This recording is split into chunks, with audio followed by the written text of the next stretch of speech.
Aaron Kennedy here today with Evan New. We're doing Tech Teardown for Friday, May 23. On Tuesday, Microsoft held a press event to launch its newest Surface tablet. While Surface Mini was widely expected, the company only unveiled a larger Surface Pro 3. What are some of the key specs for this new device?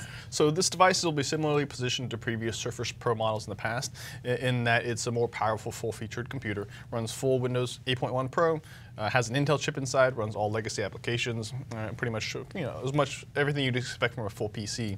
One of the big changes though is that they increased the display size from 10.6 inches to 12 inches, so it's a very large device. At the same time, they're able to make it thinner and lighter. Starts at $800, but a top-of-the-line model goes almost as much as $2,000. That's a lot for a tablet. It isn't a lot, and that's also before you include the $130 type cover, which everyone considers more or less a necessity for this type of device. So Microsoft has been also very clear on where it's trying to position this device competitively. They've been pushing these two-in-one devices very hard over the past couple of years, and this is probably their most aggressive push and really taken it to the limit with trying to find a device that can replace your laptop. And at the presentation, they noted that 95% or greater than 95% of iPad owners also own a laptop. So they're very much really pushing it, saying this is the tablet that can replace your laptop finally. So Microsoft directly compared the Surface Pro 3 to Apple's MacBook Air several times throughout the presentation. Do you think Microsoft is giving up on competing with the iPad? Is that a lost cause for Microsoft? It was interesting how that was like what they kept highlighting as really a primary competitor that they're targeting. They kept making all these comparisons against MacBook Air, which is obviously a laptop, as opposed to making comparisons against the tablet. So I think they are certainly going more after. Certainly it'll compete against both, but they're very much going more after like this $800 to $1,000 laptop market as opposed to the $400 to $600 tablet market. So I think they're very clear with their intentions here. At the same time, so for example, they had this little marketing gimmick where they brought a scale and put them both on a scale and showed the Surface is lighter. And that's also another thing, is that it compares more favorably to a laptop because it is thinner and lighter than most laptops. But it's bigger and heavier than it's bigger and heavier than like most tablets, so they want the more favorable comparison.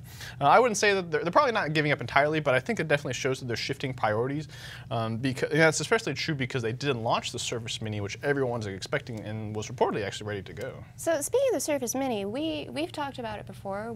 You expected it. Everyone expected it. Yeah, but you were wrong. What happened to it? What do you think happened to the Mini? So there were reports that suggested that the Surface Mini, which is like 7 or an 8-inch tablet, was pretty much ready to go and was planned for the event, but that Microsoft changed his mind at the last minute. And the CEO Satya Nadella and Steve Neelab kind of thought about it and didn't think that this device is differentiated enough from what's out there currently to be kind of an obvious success. So I think that they're kind of playing it conservatively and saying, hey, this might not be a big seller, so let's not go ahead with it. I mean, maybe they will eventually, but at the same time, I think it makes more sense for them to kind of target the high-end enterprise market with Pro 3 versus because that's their bread and butter. Right. I mean, that's where they make all their money right now anyways, as opposed to going after the low-end consumer market. So it does make sense in that. Well, so by giving up on the Mini, doesn't that suggest even more that they're kind of abandoning trying to compete on tablets? I mean, they've done a lot of things down there, like getting rid of licensing fees on lower price points.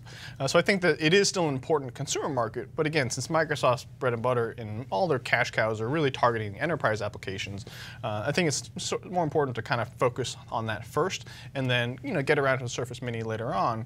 I mean, they've already been late this whole time, so being a little more late on something like that maybe won't kill them. But right now, it does make some sense to go after kind of productivity users. So you mentioned it's 12 inches.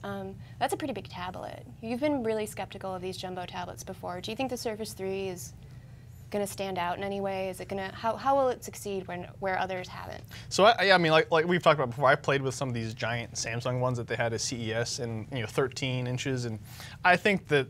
I mean, I'm on record on our show doubting these things, and even something like Apple's rumored 13-inch iPad Pro, which we haven't heard a lot about lately. But I just think that these tablets are so big, and it's really hard to kind of see them being adopted on the mainstream because they're not very portable. You're not going to hold it with one hand. Yeah, they're not as usable from a lot of things that people like from tablets. They're not as good for. I mean, but at the same time, like there might be a niche market that we're not aware of quite yet. So, and we're not going to know that until some companies try it and see if they succeed or not. I mean, I still have my doubts, but it's probably a little bit too early to call it completely. But Microsoft is going to try here, and I mean, Samsung's already trying. Got a couple people, and maybe Apple does at some point, even though they, seems like the rumor has died down about the whole iPad Pro. But we'll see what happens. T-Mobile has been on a roll lately, snapping up domestic wireless subscribers at a breathtaking pace.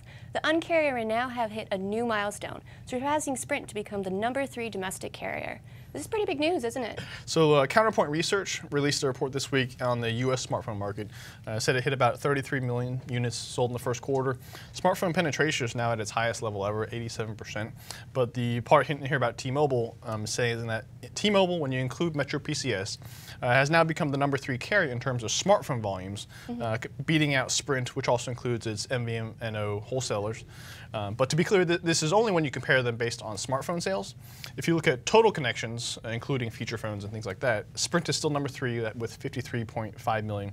T-Mobile is at 49 million, so they're both very close. But I think it's still important because smartphone customers are so much more valuable in this industry, and that's where you're really seeing a lot of these revenue upside from data plans and things like that. And that's where T-Mobile's been focusing all of their marketing efforts is around smartphones and tablets, and all these new plans that they've unveiled, the young carrier stuff. It's all really about smartphones. Where Sprint is still doing, still selling feature phones. So, I still think it's a big win for T-Mobile, even though it's kind of like a very you have to realize that it's just on smartphones, but it's still pretty important. Well, so the talk, given that T-Mobile is presently killing it, what do you make of the talk of Sprint and T-Mobile doing some kind of mega merger? Do you think this changes that? It is a little peculiar that these talks are still going on and are reportedly still going on because these regulators have been so public and kind of preemptively tried to shoot it down, saying that they don't think it's going to go through. I mean, those aren't formal opinions, but in casual, it's kind of weird for the regulators to be like, hey, we don't think this is a good idea. But at the same time, those comments haven't deterred Masayoshi, I always mispronounce his name, Son, the SoftBank CEO, who's really pushing this deal. He even came to the U.S. recently to lobby for Congress. So reportedly, John Ledger, who's T-Mobile CEO, would become the front-running candidate to become CEO of the new company. But the bottom line for regulators is always going to be like, how does the competitive landscape potentially change? And I mean, Son argues that it will improve, in citing his experience at SoftBank, because SoftBank has been key to really increasing cellular network performance and at the same time driving down prices in Japan. So he's kind of saying, hey, we'll do the same thing in the U.S. if you let us get this deal going. But T-Mobile's been so aggressive because it's been an underdog, and of course it's working right now. But if these two carriers merge, all of a sudden T-Mobile becomes a top dog, and now you have less incentive to be as aggressive. So it kind of sounds like you don't like the idea of a merger. Even if it were approved, you don't think that would be a benefit? I don't think it would be good for competition and good for consumers. Would it be good for T-Mobile? Oh yeah, of course. I mean, they get much more scale. What about Sprint? I mean, Sprint and T-Mobile combined, I mean, they would both get a lot more scale, and I think they could compete, in a pretty big way. But again, it takes some of the incentive to be aggressive out of the equation, because the two of them combined, they would have about 102.5 million connections. Verizon, which is right now the #1, has 103.3 million. So I mean, if these combined, they're basically talking about T-Mobile plus Sprint becoming as big as Verizon. And again, you don't see this happening. And Verizon has been very hesitant to succumb to these pricing pressures. They've been very like, we're not going to play this game, T-Mobile. We'll play a little bit, but again, the whole point is because they're so big, they can afford to not be as aggressive. And if T-Mobile catapults itself to the same size, maybe they adopt that same mentality of like, hey, we don't need to, so we can kind of keep doing it. I mean, regulators have their hands full right now, so I think it's going to be a really long time. There's been so much consolidation in telecom. Well, since you said they would be a combined T-Mobile and Sprint would be the same size as Verizon, that just seems real unlikely to go through. Yeah, I mean, now I have three enormous carriers as opposed to like two really big carriers and two kind of smaller ones. But I mean, so the regulators right now, they're going through Comcast plus Time Warner, AT&T plus DirecTV. Yeah, that's and true. They have this eye on this whole T-Mobile Sprint thing. So I mean, they're going to be pretty busy. But yeah, I don't think it would ultimately be good for consumers. But I mean, who knows at this point? Earlier this year, Netflix made headlines by inking interconnection deals with several internet service providers in order to improve streaming quality. It seems that Apple may be quietly doing the same thing. So Dan Rayburn, who has deep connections with the content delivery network industry, is reporting that Apple is negotiating similar deals with ISPs, very large domestic ones. Declines to specify which ones, but these interconnection deals are gaining a lot of media attention lately. He's also the same person that reported in February that Apple was looking to build up its own CDN network, and I mean those build-outs can take upwards of 18 months, so still kind of a longer-term storyline here. But the big big difference here is that Netflix has been very publicly complaining about these types of fees, but they are paying them. Right, they are paying them. They've made these deals with Comcast and Verizon to get better access to the networks, whereas Apple is saying nothing. Like, we have to hear about this through this roundabout industry source. So I think there's kind of a big difference there. Of course, on one hand, Netflix is a third of peak internet traffic. Apple is usually about 2%, so there's a big difference there in how much these matter. Apple can get up to about 40% of peak traffic when it has these like important software updates and releases, in which case that are getting pushed out to hundreds of millions of people. But that's not that's very much very rare. Yeah, it's not like this all the time. Whereas Netflix is constantly just this huge traffic driver. But I think the reality is that these types of interconnection deals are actually very common and just part of the internet and part of life if you need to deliver content. We just don't hear about them very much. I mean, tons of companies, including like Microsoft, Google, Facebook, Pandora, anyone that needs to deliver content, usually has these types of deals in place, and it's just a cost of doing business to a certain extent, because you need to have good access to the networks, and the networks need to make money because they're building the networks, so you have to pay them. But Netflix is the only one out here that's like really just throwing a fit about it and just trying to build up all this negative publicity around these types of deals in the first place. It's kind of an interesting, they're just like the only one. So I have a question. I don't really think of Apple as a huge content provider, honestly, other than, like you said, app updates, maybe iTunes. But why has Apple been pursuing content delivery and all of the other related stuff?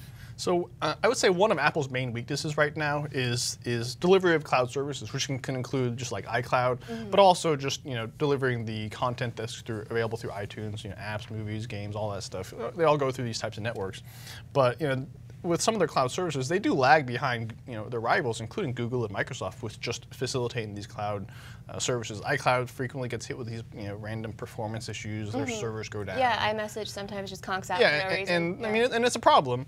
And I mean, so it does seem like that Apple is interested in building out this type of CDN infrastructure because I mean, that just improves the user experience, which is always going to be the bottom line for Apple.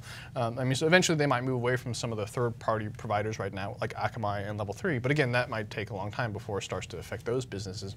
But I mean, Apple is one of the biggest fans of vertical integration in general, and this is one area where they don't own. And if Apple can own something and it'll help the experience, Apple's going to do it. So you seem to think these content delivery deals are no big deal. You think they're fine.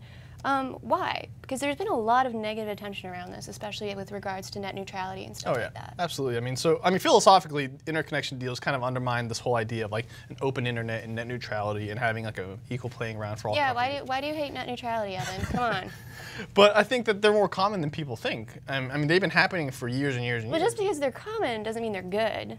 True, but again, I mean, these companies have to make money, and if the companies building networks can't make money, the internet itself will end up suffering for it too. So I mean, it's a pretty complex deal overall. But I mean, Netflix has been a big part of all the negative attention that's been out there lately.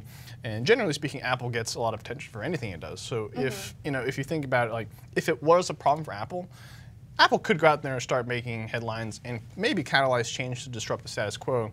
But the implication here is, because they're not saying anything, is that they don't really care, or that it's not. They got bigger fish to fry. It's not meaningful enough of a cost to them to like throw a fit about it. Whereas that's probably not the case with Netflix, considering the size of these businesses. And in comparison, as one of the biggest proponents of like an open internet, we have Google in here. Google Fiber takes the exact opposite approach. So Google Fiber is an ISP, and they do not do these interconnection deals with companies like Netflix. They offer free access to these companies, to their networks. That includes Netflix and other providers. So they're doing it for free, which is very generous of Google. But Google isn't giving that away for no reason. Why is it in Google's best interest to do that? Well, I think that there's a few reasons why they can do it, which kind of like a lot of things. Well, first of all, Google Fiber is basically a rounding error in their consolidated results. I mean, it's a tiny business. I mean, people on the internet love the idea of it, but the reality is they're a very small player in the domestic industry. Yeah, they're only in a couple markets right now. Right, exactly. So I mean, it's a side business for them, right? And Google can always afford to be really aggressive in these side businesses to a very disruptive extent. So I mean, they can potentially change it, but it's just such a small player in the grand scheme of ISPs that it's hard to imagine Google changing things single-handedly. But also, fiber has much more bandwidth available because it's a fiber optic network with very high speed, so they can also afford to just handle more traffic in the first place, so they don't have to make as many calls for trade-offs. And because internet bandwidth is mutually exclusive to a certain extent, but if you have really big bandwidth, you can afford to do a little bit more. But I mean, Google Fiber, I mean, again, everyone would love to have Google Fiber because they seem like this perfect ISP. But I think it's also a little naive to think that fiber could change the whole industry single-handedly. But that, I mean, whether or not these types of deals go away in the future, it's a very long-term type of change that might have to happen. But I think they're around to stay. I don't think they're inherently a bad thing. Right now, I mean, there's the potential for them to undermine net neutrality and all these things, but I don't think that right now they're actually doing that. After over a year of underperformance, Apple seems to have regained momentum, and its shares are back at $600. But one notable Apple analyst thinks investors can still buy now and have yet more potential upside. What's the story here? So Morgan Stanley analyst Katie Huberty, who's followed Apple for a pretty long time, issued a research note today saying that Apple still could have considerable upside from institutional interest. She looked through all these SEC filings for hedge fund holdings and institutional ownership, and she looked at it, and right now institutions are very underweight Apple relative to the S&P 500 and also to other tech stocks. So all these institutions, I mean, if you look at since Apple pulled back to like below 400, a lot of that was institutional investors getting out because they're maybe cashing in gains because they've been in for years. They were maybe afraid of growth deceleration, just souring sentiment, a wide variety of reasons. But and there's been this rotation within tech from these kind of growth stocks to value stocks, which has helped companies like HP and Microsoft, who are all both up very nicely over the past year or so. But she thinks that institutions might begin to rotate back into Apple, considering that they're underweight right now relative to historical norms as well as index weighting. But when we start to see more product catalyst news like iPhone 6, iWatch, etc., she thinks that we could see a lot of institutions coming back into it, which would translate into upside if people got in now. So she's not the only analyst that's pretty bullish on Apple. Everyone knows Gene Munster. He's like a total Apple nut, really hardcore. It's like a celebrity. Yeah, super hardcore on Apple. What's he got to say? So he had a separate report earlier this week, had survey results showing iPhone demand's actually slowing, but that's actually makes perfect sense given the seasonality where we are right now in the product cycle. So he does a 3 months purchase intent for iPhones and smartphones. So in December, 44% of people were planning on buying an iPhone. This month, that's down to 34%. But he actually sees that as a good thing because right now is the time of year when people know, hey, we got a new iPhone probably coming out in 6 months. So that now is the time when we see demand start to slow, and people delay purchases, which just translates into pent-up demand. So he actually sees it all as a good thing, especially since the iPhone 6 is expected to have a larger display, which opens up a whole new market segment for Apple to start playing in. So Apple's Worldwide Developer Conference is starting next week. Do you think we'll see any imminent product catalysts there? So it starts a week from Monday, and the first few years, Apple did used to launch iPhones at WWDC, but they kind of shifted that to September, October launches in recent years. So, I mean, there have been rumors that this 4.6-inch iPhone 6 will be launched at WWDC. Do you see that happening? I think it's unlikely. I think it's they usually have separate launches for products. It's possible. I mean, we've heard some rumors, but it seems kind of unlikely. MacBooks? So there is some rumor that there is going to be some type of hardware. So 9 to 5 Macs, Mark Gurman, who has some sources inside, he usually gets a lot of good info. He said some type of new hardware is likely, but not really clear on what. But beyond kind of hardware products, I think that we might see some very interesting things on some of the service end of it. So for all this talk about mobile payments, Apple has 800 million credit cards through iTunes, etc. But I don't think they would. They're probably not going to launch the service directly. But since WWDC is all about developers, we might see some new APIs or something that could be somehow related to payment technology or payment services that maybe Apple wants developers to incorporate. Don't know yet, but I mean, we might see some types of clues around some of the the framework that Apple needs to set up ahead of launching services like this. So that's what I might be on lookout for, in addition to any possible hardware news. So if we get some solid evidence that this payment service is coming in the near future, that could also be a catalyst for it. Yeah. Right. That's all for today on Tech Teardown. For Evan New, I'm Erin Kennedy, and we'll see you next time.